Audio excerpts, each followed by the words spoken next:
My name is Steve, the Affordable Life Coach. If you're interested in life coaching, everybody benefits from it. Give it a try. Consultation's free, no obligation. Emails in the description. Today we are going to talk about relationships. We're going to talk about career. We're going to talk about life. We're going to talk about marriage. We're going to talk about commitment in relationships.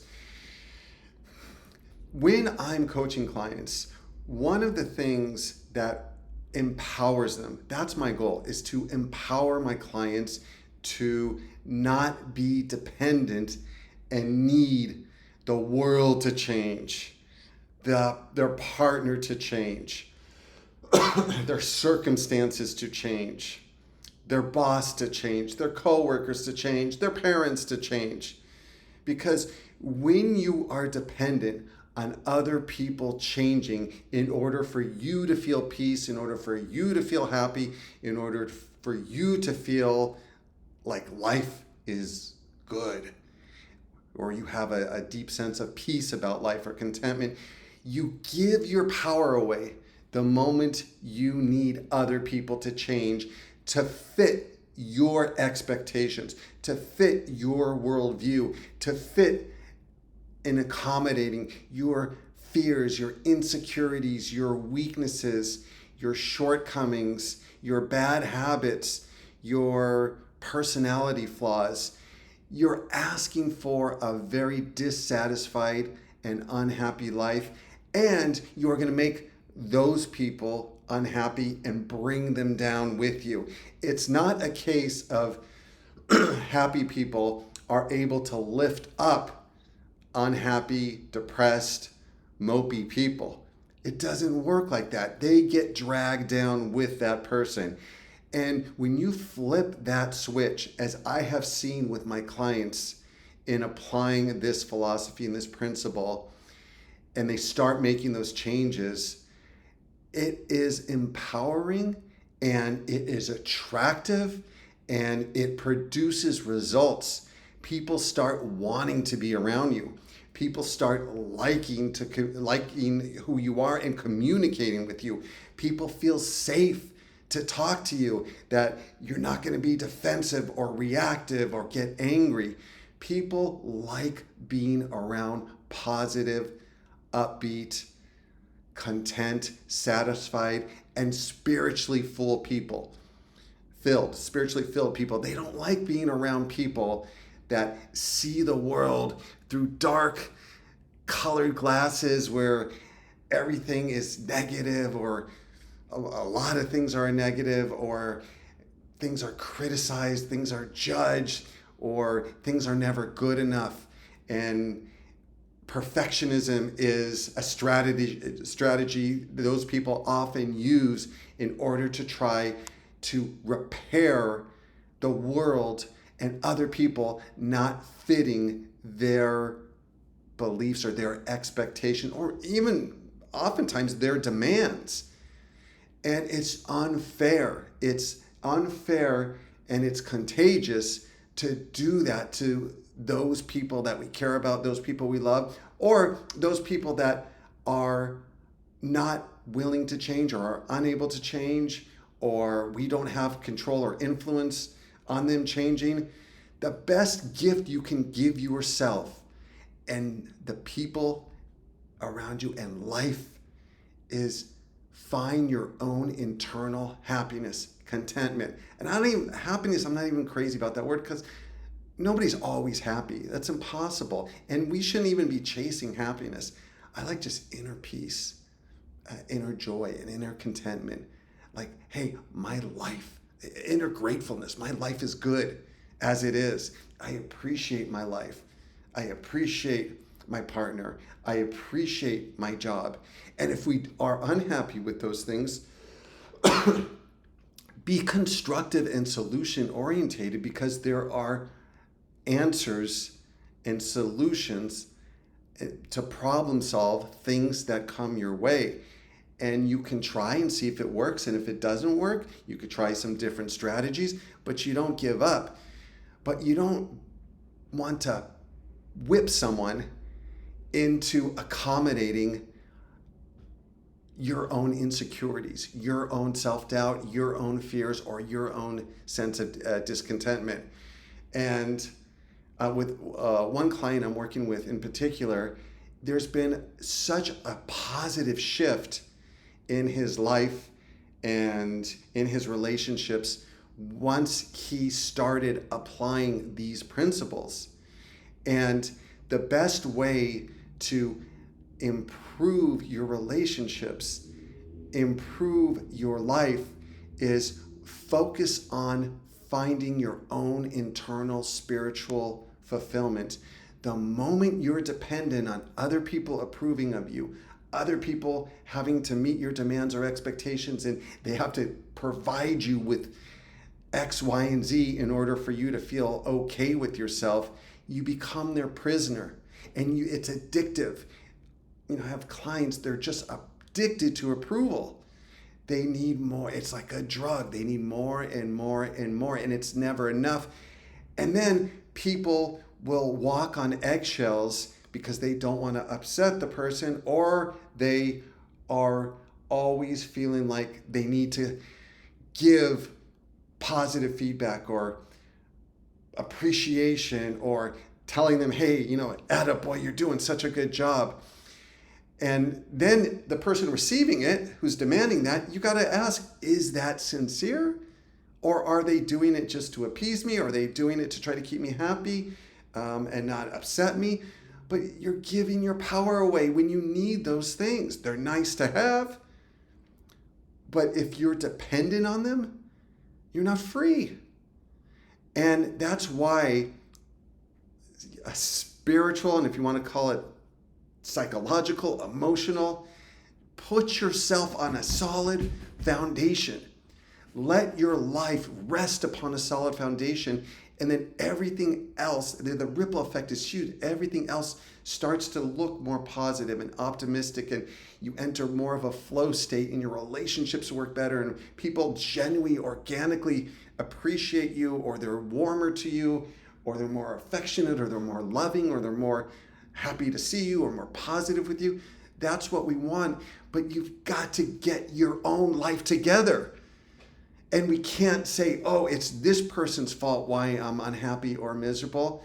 It's this person's fault why my life is not where I want it to be. We all make choices, and we all have free will to make the choices that we think will be in our long-term or oftentimes short-term best interest. When you make those choices, accept the responsibility and the consequences that come with those choices, and not blame other people, because we can always say no and live with those consequences if we feel like something's not in our long-term or long-term best interests. And that comes through communication, and it comes through honesty. It comes through openness and being authentic and real with people. But more importantly, you can't do that if you're not real with yourself. What I find in coaching sessions is clients have been lying to themselves and they don't even realize it. They've been rationalizing, excusing, justifying things in their life and blaming, and they don't even realize it. That's what's so empowering about coaching clients, is telling them things and helping them realize truth. And yes, that's sometimes very uncomfortable and challenging to hear, but it's liberating. And we're not truthful with ourselves. And once you're truthful with yourself, you can find the problem, and you define the problem, and then we find the solution to that problem. But you, please bear with me, getting over a little bit of a cough. You want to be a better partner? You want to be a better worker, employee? You want to be a more fulfilled person? Get your life together. And what do I mean by that? There are certain necessary, essential ingredients that must happen for us to feel a sense of fulfillment, purpose, joy, contentment, whatever you want to call it. We have to get good sleep. And the physical and the mental health are so interconnected. Clients will come to me and they'll have like, hey, there's an emotional issue. I'm having a relationship issue. I'm having a job issue. And I want to talk about that. And eventually, maybe not right away, I'm asking, how's your sleep? How are your stress levels? How's your exercise? How's your diet? How's your social life? How's your exercise? If I already said that, exercise in life. How is your planning? Are you planning your days? Are you planning your weeks? Are you setting goals for yourself, even if they're small goals? Are you stuck in a rut? Are you doing fun things? Are you doing adventurous things? Are you meeting new people? Are you stretching yourself? Are you getting outside of your comfort zone in social situations or in life situations? Are you taking risks in life, calculated risks in life? Are you defining what your purpose is and then slowly creating a life that's in alignment with those values and purpose?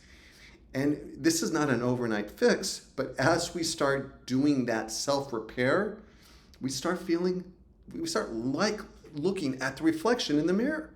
We start feeling good about ourselves. And that is such an effective way that is not talked about enough on improving all of our relationships. It's just creating the life you want. And it could be even just tweaking it. It doesn't mean you have to sell all your possessions and go travel or break up with your partner. It doesn't mean you have to quit your job and do radical changes. It can be just slow, steady, incremental improvements that over time lead you on the path that you want to be on. I tell my clients a 2% change or growth per month is close to a 50% transformation in 2 years. And all you got to do is 2% a month. But most people are not willing to do that because we have created a culture and society, and it's just human nature. We just want to blame life. We want to blame other people. We want to blame certain demographics of the population. We want to blame our upbringing and our parents. We want to blame our politicians. Take control of the steering wheel of your life and steer it in the direction that emboldens you and empowers you. And then you become an attractive person to be around. Then you become not as dependent and needy on approval or attaboy or people complimenting you or telling you how great you are or telling you how much they appreciate you. It sets you free. And I see the results when clients apply these principles. It is absolutely life-changing, and you never want to go back to your old ways. And that's why coaching is so effective. Coaching gives you that support and that accountability and the strategies on how to accomplish these things, because human beings, we gradually drift towards what is our habits, homeostasis, and what's within our comfort zone. And when you have weekly accountability for your actions, gentle accountability, but it's still accountability, you're a lot more committed, driven, and incentivized to make the changes that will rebuild your life in a very positive way. And that's the goal, is to find inner peace, joy, contentment with the least amount of external dependence as possible. That you don't need a fancy car, you don't need to make a ton of money, you don't need to be the center of attention or have your boss tell you, oh, you're such a wonderful worker. You don't need other people to treat you or talk to you in a certain way. You're resilient. and you're internally grounded, so you're not rocked back and forth like a reed in the wind. Someone blows and you fall over, or your branches break. You're strong, you're deeply rooted, and that roots go deep beneath the surface where you're got sustenance, that water, the nutrients. You're constantly have a source in which to pull from. And for me, it's God, and it's a spiritual source. That's what keeps me grounded. And I think that's for everybody. I think we're just innately born that way, and we're so disconnected from God.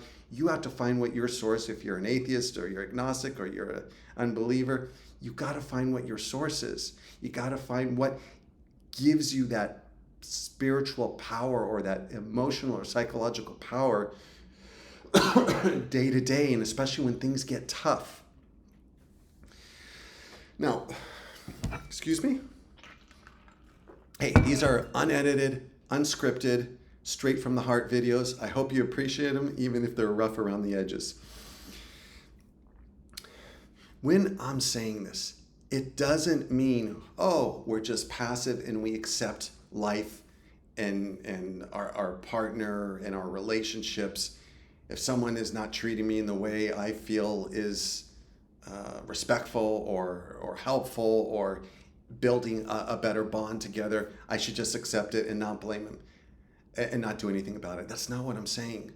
What I'm saying is when you bring more positive, uplifting energy, you want to lift that other person up, and you want to connect with the other person, versus when you're feeling negative, depressed, down, angry, frustrated, controlling. You want that other person, you want to bring them down to your level. And that's what ends up happening without you even realizing, or maybe you do realize it. And what I tell my clients, and especially my couples, when I coach couples, is you're a team. You're a partnership. And united, you're so much stronger. I heard a quote that one Clydesdale horse can pull 500 pounds. Something like that, 500 pounds. But two together can pull 1,500 pounds. And that's what we want, is you want to be, hey, how can I make you happy? My wife, my husband, my boyfriend, my girlfriend, my friends, what can I do to lift you up and make you happy and to strengthen our bond together? How can I do that? And it's coming from a place of like a servant's heart. I want to see you happy, because when you're happy, our relationship is on much stronger foundation. When I attack, and we throw darts, just throw darts, or like I give the analogy, like we just one chop at a tree. When we unleash negativity on the people we care about and love, and it's like, oh, it's just one little chop on the tree. And then it's another chop, and then it's another chop. And the cumulative effect of that will cause that relationship to crash and that tree to come tumbling down. And there's studies that healthy relationships have 7 positive interactions to 1 negative interaction. 7. So that means it could be a unexpected compliment. It can be a kiss. It can be a massage. It can be just gratitude and appreciation. And that the one negative, we can make that and turn it into constructive feedback, that with the goal, people will be a lot more receptive when the goal is to use it as glue to bond us together and heal the relationship and strengthen the relationship. And it's all how we communicate. And instead of communicating from a place of negativity and pain and anger and frustration, we're communicating from a place of love. Hey, you know what? I feel like I would like you to contribute. It would help me and would help our relationship if you contributed more around the house, if you talk to me with kind and gentle words, if you supported me, if you brought me random, gifts of appreciation. And when somebody does something that hurts you or that you feel is destructive, letting them know in a way, hey, when you criticize me or when you judge me, it makes me feel bad and it makes me feel disconnected from you. And what I need you to do is tell me in a constructive way what's bothering you and how we can find solutions. And when you tell me that, if it can come from a place of love instead of a place of blame and attack, and people would just be a lot more receptive. Yes, let's get on the same page. Yes, let's find some solutions to the issues that you're bringing up. And you want your partner to feel safe as possible, that they can come to you and tell you the truth. If your partner does not feel safe because you're going to get defensive or you're going to get angry or you're going to get your feelings hurt or you're going to counterattack them, that is a recipe for disaster, because the cumulative effect of suppressing the emotions and our feelings devastates relationships. It's like a cancer in a relationship that slowly grows until that relationship self-destructs.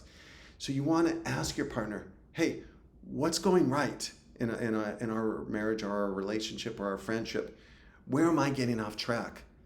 What would you like me to improve upon? You want to solicit that.